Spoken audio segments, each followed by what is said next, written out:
Très bien, parlons du choc du PSG au Parc des Princes. 5 jours seulement avant leur confrontation majeure en Ligue des Champions contre Chelsea, le Paris Saint-Germain a été surpassé à domicile par Monaco, s'inclinant 1-3 devant ses propres supporters. Alors, voici ce qui s'est passé. Monaco a frappé le premier avec Aklouche à la 27e minute. Et honnêtement, le PSG ne s'en est jamais vraiment remis.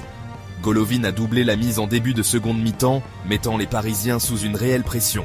Puis, de nulle part, Bradley Barcola a redonné espoir au PSG à la 71e minute, ravivant un peu la flamme dans la foule. Mais cet espoir, il a duré moins de 2 minutes. Folarin Balogun est intervenu pour Monaco et a refermé la porte.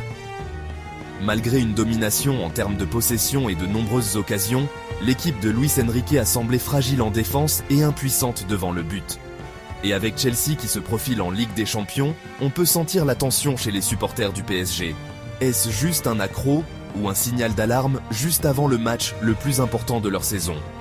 N'oublions pas que même avec cette défaite, le PSG est toujours en tête de la Ligue 1, mais l'écart se réduit.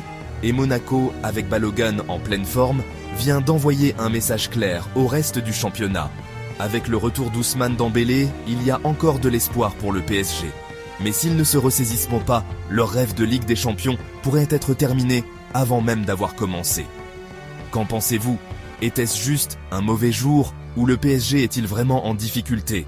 Dites-le moi dans les commentaires d'Ozzy.